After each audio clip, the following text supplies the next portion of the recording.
This week on Cross Section, the team grapple with some of the difficult conversations both domestically and internationally.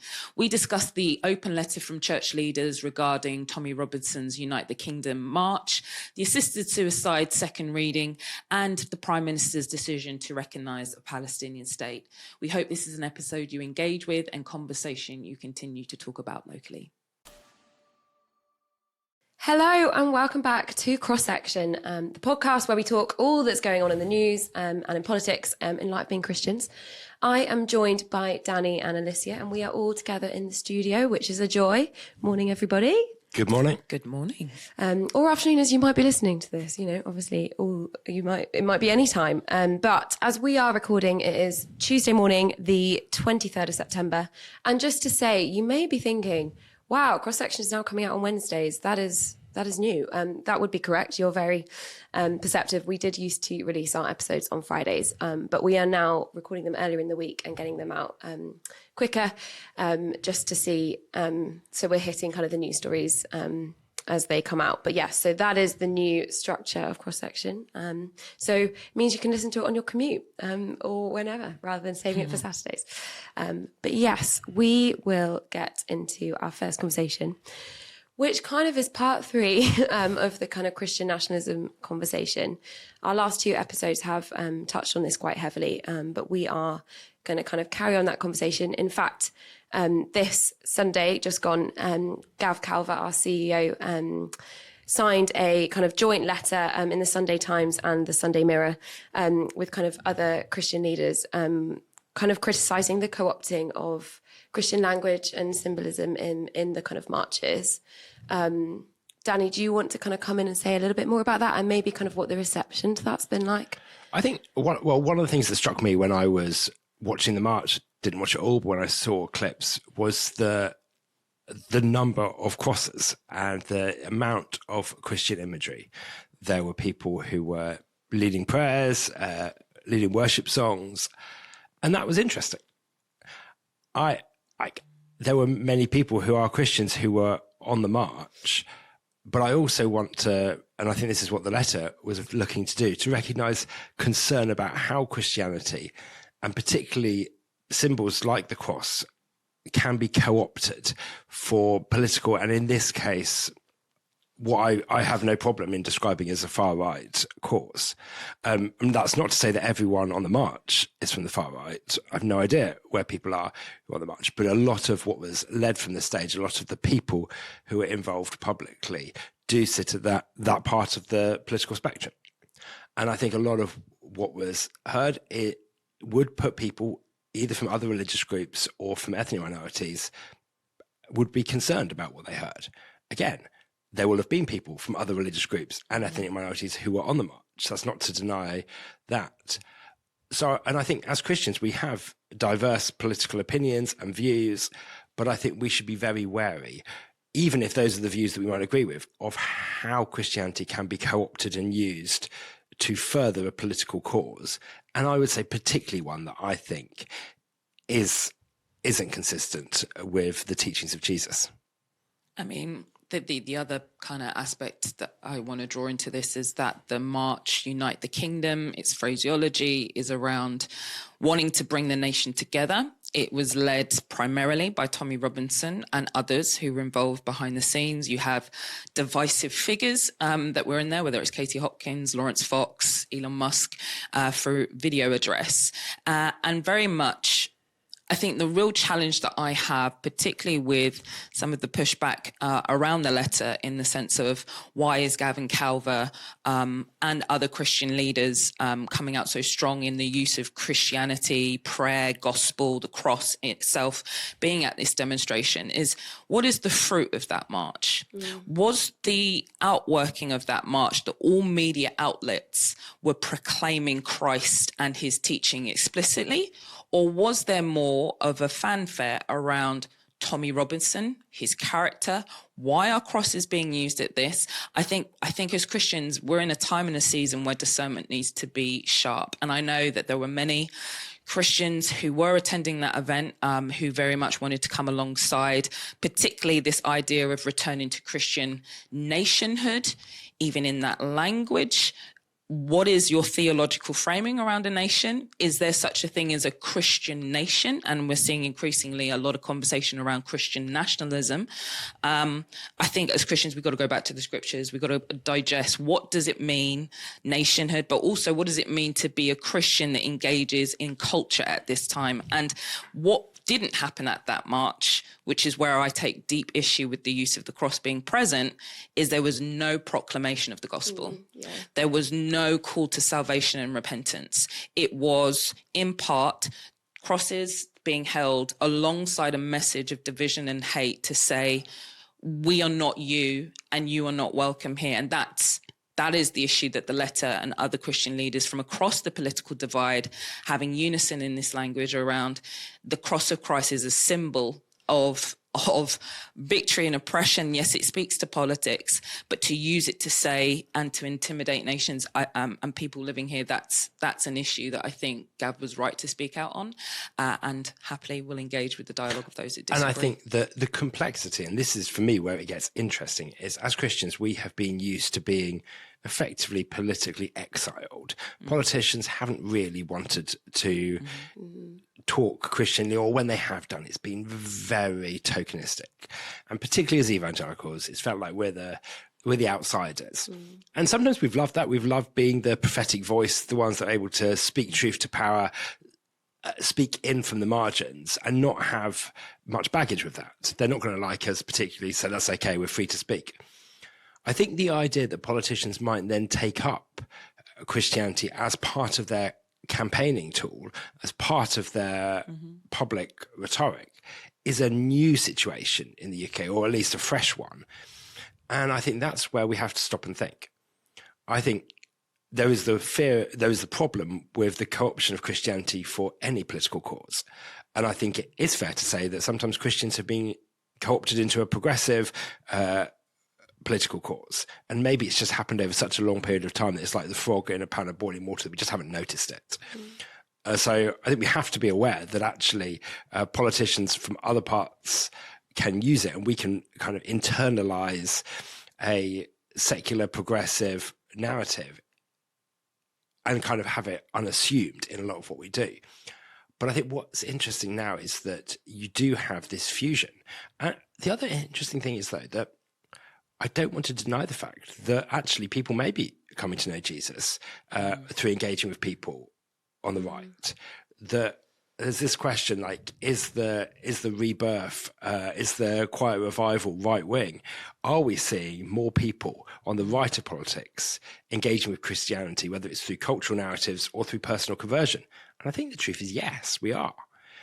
And I think that then creates a complexity in this. Even like Tommy Robinson posted that he went to church for the first time in ages. Personally, I think we should pray for him. Pray for salvation. Pray that he comes to know Jesus. I don't want us to stop speaking the gospel and the good news to people because we might disagree with their politics. But I also want to pray for those who are sharing the good news with him, who are going to church with him, that they are able to support him and disciple him and encourage him in a way that is focused on God and the way of Jesus, and not on political means. So I think it's all so complex. There's so much going on, but I think it is good it was good for us to be able to speak up and to say that actually our Christianity shouldn't be co-opted politically. And I think we also need to speak up when we see it co-opted in other ways. We need to be aware of how it can be used and instrumentalized. And at the same time, and this is the real paradox, we want to engage in politics. We want to speak Christianly into the political square so that it is influenced in the way of Jesus. So it's not about separation, but it's about influencing and engaging and not being co-opted. I think coming back to your opening intro about, this is the third time we're talking about Christian nationalism. And in many ways, it's the conversation of our time. And I also want to warn Christians, it's also going to be the conversation for the next coming months and years, as more and more the iconography of Christianity is brought in the public space more intentionally and sometimes aggressively. Statements are one thing, open letters are one thing, but how are we taking the cultural conversation and the political conversations back into our home churches? Let's not have a divide of I disagree with you because you don't agree with me expressing faith in this way. I think there's something about the church that's quite unique that the politics part cannot do, which is how do we engage in different dialogue and still maintain honor and love to people, whether they are believers or not? How do we disagree well? How do we not make assumptions about people because of how they behave or post on social media? How do we actually be curious rather than judgmental as the starting point, as our engagement? I think this is going to be testing times for Christians and church leaders in terms of how do we not unify around a political aim, but unify around Christ and actually be thinking kingdom first above politics. And that will be tested. And moments like the march are already testing church congregations, and it's testing people in terms of how they use their social media and a sense of fear and not knowing how to engage. But we are people of the light that needs to engage in difficult conversations. Yeah, and I was just going to say, and it kind of feeds into what you said last week as well about kind of as churches, how we engage with different people. And it also comes back to what you said about the fruit as they're using, as they're using the cross and stuff. And it's like, as churches, and we might be having people coming in that have one idea of what church is, or they're getting something due to the kind of political conversation. It's just keeping Jesus really at the center, so that like if as our churches we are proclaiming Jesus and keeping the cross at what it is, it's then helping us engage it. But like this is hard, and I think churches are really feeling it, and you're not alone if you are feeling the burden of like knowing how to talk about it. Yeah, and one thing I was reflecting on this morning was, for some, the confidence of public witness will be really encouraging. Like people are encouraged to see people publicly carrying a cross and talking about Jesus. But I think we need a confident public witness for Jesus, but we also need a clarity about that public witness. What is it we are proclaiming? And how are we doing that? And I want Christians to be able to engage in politics and walk into political contexts with confidence and clarity about what they're doing. And I think that should be our prayer. And that's, as we're engaging in churches, yes, we want confidence, but we also need clarity. And that clarity requires discernment and it requires care. And I think sometimes we opt for, and I think this is the case in all parts of the political spectrum, short-term soundbite political answers that might rally people to a cause but don't actually help us in the longer term. Yeah, I think, well, as Alicia mentioned, this is a huge thing and will be carrying on. And we will have resources coming out. Peter's got an article, which will be linked below when it's out. And yes, we will be continuing this conversation. But I would just encourage you to keep praying and just keep seeking Christ in it. But we're kind of here to kind of help us engage in this as it kind of changes over time. We'll see what happens. Our next conversation is another one that we've had quite a few times on cross-section, but we haven't for a while. But we are going to revisit the conversation around assisted suicide with the Terminally Ill Adults End of Life Bill, which has just been in the House of Lords for its second reading over the last 2 Fridays' time. And really kind of encouragingly, more than twice as many peers that spoke against it, which is really interesting. Alicia, do you kind of want to give us a sort of initial update into what happened at second reading, what we've seen? Of course. So unusually, 2 days worth of second reading in the House of Lords, and it did pass the vote, which most people are thinking, well, if they're all in opposition to it, why was it not voted down? I would say convention, but this bill is stretching even what is convention in terms of process and time. Second reading, it's normalised that it goes through for further scrutiny. I guess what is the new addition to the ongoing conversation of the assisted suicide bill is that Baroness Berger, who is a Labour peer, so that gives a level of kind of weight and credence in the sense of the bill was proposed by a Labour backbench MP in Kim Leadbeater, and now Baroness Berger in the House of Lords has proposed a motion where the committee will take, or rather there will be a select committee created for specific purposes to explore the safeguards and the procedures within the terminally ill adults end-of-life bill. It will invite professional bodies, it will invite those with experience in coronal services, it will invite government ministers, and it will take evidence for a short period of time. Now, in the second reading, there was a conversation that it would start on the 20th of October and conclude by the 7th of November in order to then continue committee of the whole House. But in many ways, this is an attempt to, as she has spoken about both in the media and within the chamber, to have actually scrutiny of the bill in a way that wasn't had in the House of Commons, given that so much changed in what was the committee stage in the House of Commons. So that is what's going to take forward, and we monitor with close expectation of who's going to be on the committee, who is called for evidence, and the ongoing conversations that are there. So this doesn't happen? No. Normally, in the House of Lords, you don't have witnesses, you don't have evidence. It is members of the House of Lords that scrutinise the bill, usually all of them together, and then it goes forward to further votes. So they're putting this extra committee in first because they've looked at what happened in the House of Commons and said, you didn't do a good enough job at scrutinising this. We want to look again and hear evidence again. So it just highlights the number of problems that there are. And listening to some of the speeches over the past 2 Fridays, from all political perspectives, whether it was people raising concerns about legal aspects, people with disabilities, people at the end of life, people from a religious perspective, there's such a wide range of opposition. Part of me is like, well, how could they possibly vote this through? And yet that is by no means guaranteed. I think there is still a lot of momentum behind this bill, and yet there is an opportunity for it to be rejected, and that will come either towards probably now after Christmas. The final votes are likely to be in January, I suspect now. How often do we see kind of bills in the House of Lords get rejected? Because, I mean, obviously, once something's already been voted through the House of Commons, it gets the Lords like... So the Salisbury Convention is that if I don't know if he's about to get really, I'm going to get really nerdy. A little bit nerdy. The Salisbury Convention is that if it's in a government manifesto when they're elected, the House of Lords don't reject it. They might scrutinise it, amend it, but they don't reject it. So that's the norm for manifesto promises. If it's a government bill, that's kind of one level down. It's not in the manifesto, but it's a government bill. It still happens. Bills have been rejected by the House of Lords, who are government bills.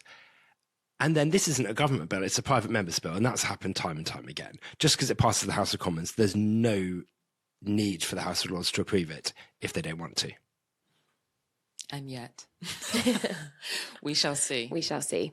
But we definitely keep praying into it. We've got an article that will be linked down below from Mark and our team, kind of summarising more, going into more detail about what we saw at the second reading with some quotes. Would definitely recommend you read that. And I also, just to say, there will be, watch this space, because we will be letting you know in due course of how to get in touch with a peer to kind of share your concerns with them with the bill ahead of third reading. So that is all on the horizon.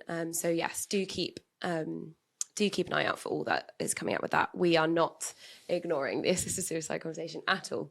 So we will, yes, continue to see, but I do encourage you to keep praying about it, because I guess as much as it did go through the last couple of debates there's been lots to be encouraged by in that. You were listening to Cross Section. Thank you so much for listening, for watching. We would love to know what you think. Please do get in touch with us. Use the email cross.section@eauk.org to let us know what you found interesting, maybe what you didn't agree with. May we'll even get a shout out in a future episode if that's something you'd want. But yes, and also do engage with us on other social media platforms, the EA account. But yeah, please do share this episode with others and subscribe to the YouTube channel. I don't often tell people to do that, but if you're on YouTube, please do subscribe to the EA. So yes, we will now come into our final conversation. This is one that we, I guess couldn't not have. It's been a significant week with Keir Starmer announcing this weekend about recognising Palestine state. And this kind of feeds into the wider conversation of Israel and Palestine. So we are going to talk about that now. It's obviously a hard one. I'm sure lots of you are finding it hard to talk about it in your churches. We just thought we would talk about it for the next kind of 10, 15 minutes to just help us think about how we can engage. I guess let's just start with what does this mean? I guess what does Keir Starmer's announcement mean, or do we even have clarity around that? Well, that's one of the real questions for me. So this has been signalled for many months that this is coming. There was every expectation that the UK government were going to formally recognise the Palestinian state. But one of the questions is, well, what has been recognised? Is it the government? As far as Palestine has a government, that's Hamas. So are they recognising Hamas as a legitimate government, or is it the state? Now, actually, governments don't recognise other governments, they recognise states. So it is the state, but then what are the borders of that state? And this is something that's been picked up in the secular media. Just actually, well, what is it that is being recognised? Which set of borders?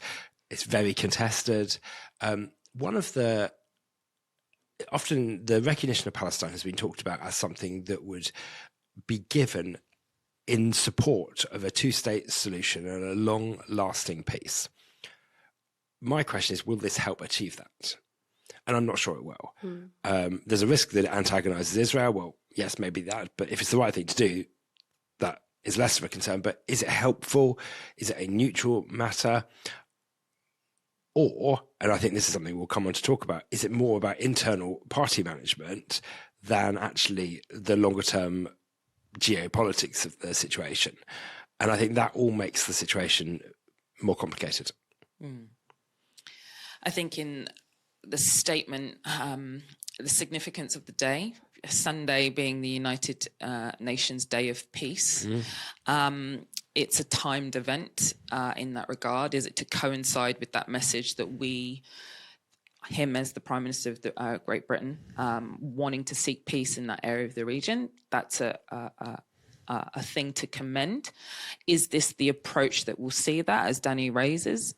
His own statement kind of announces the state of Palestine, but then equally says it's not Hamas.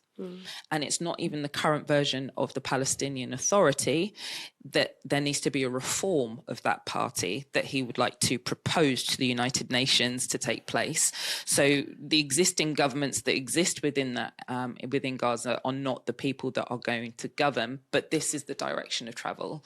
And as a citizen in the United Kingdom, I want to advocate for a government in international relations that would be advocating for peace, that would be wanting to seek the peace of others. I also want truthfulness in that decision-making of what's not even realistic, but what is the next probable step. And at the moment, there are many unknowns on that. I think the timing isn't just to commemorate kind of the UN Day for Peace. It's also the timing of Westminster is in recess. There's party conferences about to take place, Labour's this coming weekend, and there is a need for the Prime Minister to assert himself as the leader of the Labour Party when there's internal factions on multiple policy areas, and the nation or the situation with Israel and Gaza being a fundamental one. But then there's also a UN event that's coming up. And so the timing of this is also to coincide with the fact that France, Canada and Australia have already signed to say that they would recognise a Palestinian state. So there's small p politics going on behind this, both at a domestic level and an international level, where I believe the Prime Minister is trying to, in this decision, he's more aligned himself with Europe and others in this direction and stretched away from the United States. And that is a macro conversation when we think of geopolitics moving forward, in terms of, is that newfound alliance likely to withstand what we're going to see in terms of ongoing kind of lawfare, warfare, potential other conflicts. So there's a lot. And the internal party politics for Labour are significant. Yeah. One of the most significant threats that Labour faced at the 24 election was from independent Muslim vote candidates that were very pro-Palestinian, very against the war in Israel and Gaza, or very much against Israel's actions in that. And therefore wanting the Labour Party and the Labour government to be more outspokenly critical of Israel in that context. Recognising Palestine is seen as part of that. So many many Labour MPs had tiny majorities. Some of them lost their seats, but some of them feel under threat at the next election. You have splinters on the left of the Labour Party that are a threat to the Labour Party, particularly in the next election, because of the narrowness of many of the victories. So there is this internal party politics that keeping the part of the wider Labour coalition happy, this is undoubtedly part of the decision. I'm not saying that is the reason they did it, but it is a factor in them deciding to do this. And that it's just worth reflecting that always happens. Internal politics. Yeah. I'm not naive. You can't avoid that altogether, but it's not just an international thing. It's a domestic thing as well. The other thing I'd also just add is just contextually, Trump will be addressing the UN Assembly today, but that will be, I assume, some point this afternoon. So we don't know what's going to be said to that. Just as you listen, you may well know, but we don't. So just wanted to add that context in because it will be interesting. Yeah, even what you were saying about, I guess we're aligning with lots of Europe, but actually America is different. So it will be, interesting seeing what he says. As Christians, as the church, how can we talk about this? I mean, it's difficult, but also needed, and like not something that we can, I guess, shy away from. The kind of wider conversation. I think this comes to quite a crunch issue, and it's a question that we as a team have talked about. It's a question that people have asked us both as the cross-section team, but also the Evangelical Alliance more generally, is why aren't we saying more about the conflict in Israel and Gaza? And for some people, that will be, why aren't we speaking out in favour of Israel? And for other people, it will be, why aren't we speaking out against what they're doing? And the challenge is that this is both a political, domestically, internationally, but also theological. There are differences of opinion. And for some people, what goes on in Israel is a deeply theological matter. It is related to what they believe about the state of Israel, the people of Israel. Whereas for other people, it is a purely political matter. And I'm speaking for Christians here. And for some people, then, that is about, they will look at that politically and say what Israel are doing is justified. Hamas are a terrorist organization. Loss of life is never good. It is always tragic. But Hamas took hostages. They engage in guerrilla warfare. They have opportunities to act for peace, and they are choosing not to act for peace. So that would be the argument more in defense of Israel. But others would then say that actually, but that does not in any way excuse the actions of Israel and the creation and the sustaining of a humanitarian crisis in Gaza. Right? You don't, just because someone's done something wrong, you don't act in a way that creates a humanitarian disaster. So there is, I think, fair criticism on both sides. And then the question is, well, how do you navigate that? When people have very strong opinions, some people look to organizations like the Evangelical Alliance, wanting statements, wanting this or that. And actually, this is an issue with a deep complexity. It's an issue with clear tragedy. And so to say something is complex does not mean that it is not tragic. So we can grieve the loss of life, and we can grieve what is happening there, and we can pray for peace, and we can pray for an end to the suffering. But it isn't straightforward, and I don't think we should look for simple soundbite statements. And I think that is one of the reasons why we've hesitated to engage and hesitated to comment on it, because you say one thing and someone who will want you to say something else, and you then end up getting pulled one way and the other. The risk then is you say nothing. But I think that if we've got a flaw, that's been sometimes the flaw that and the trap that we've fallen into because of the complexity. Sometimes we have said nothing. And maybe we do need to speak more just about the tragedy, just about the deep sense of grief, about the loss of life and the situation there, and accepting that we don't have answers, but still we need to engage, and we need to pray, and we need to hope for peace. I mean, the only thing that I will add in just listening to what you're saying, Danny, is we're in the spirit of the time where it's kind of, you're with me or you're against me.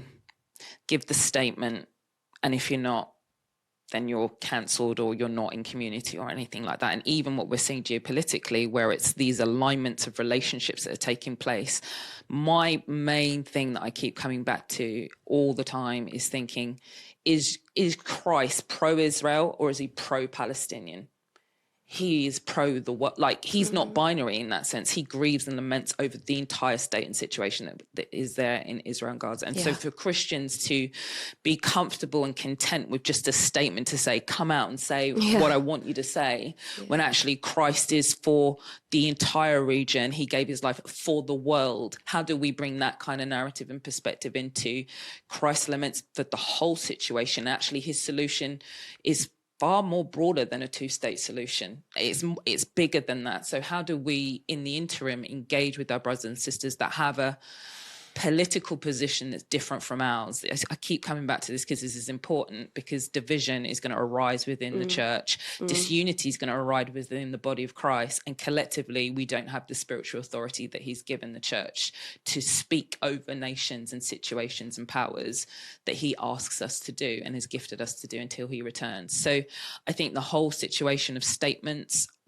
a statement isn't going to resolve what's happening there. How do we pray? How do we lament? How do we embody that? And I think what we saw in terms of the same day, there's a statement that's come out from the Prime Minister. We also see a unity of church leaders across the world giving a prayer for the people in that region, both who are Israeli, Arab and Palestine, to be like, this is where the church needs to be in having in that embodiment and perspective on it.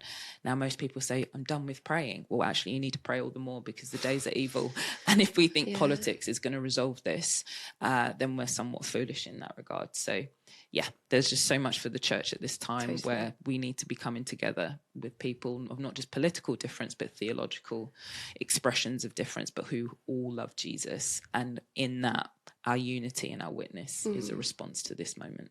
Yeah, I mean, and like the God that we pray to about this is the God that knows how many hairs are on our head and like the grains of sand on the beach. You know what I mean? This is a God that deeply cares. And I think what you said, Danny, was helpful in that it just because it's complex doesn't mean it's not tragic. And those do come together in this. And actually, yeah, we should be lamenting and crying out for the situation. It is awful. And what has happened to so many people, you know, like innocent civilians in Gaza, but also people that have been taken hostage. That is awful. And the Lord hates that.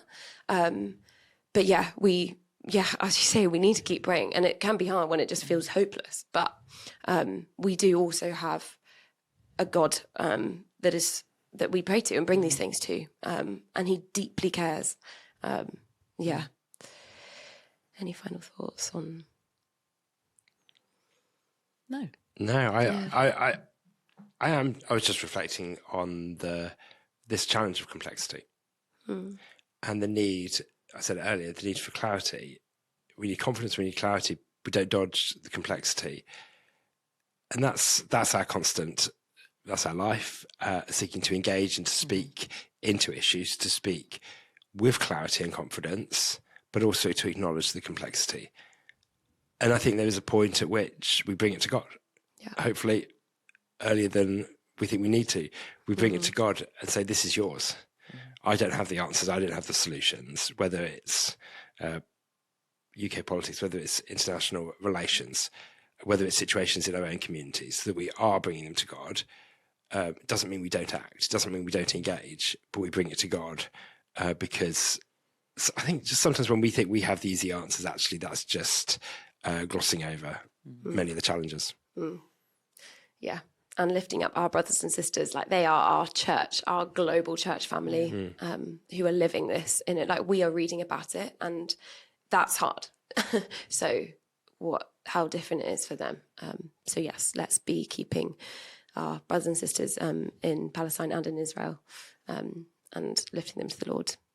But yes, that is everything for this episode. Thank you for listening. Thank you for engaging. We pray that this was helpful for you. And yes, please do get in touch. But for now, thank you both for sharing. And yeah, thanks for listening. Bye.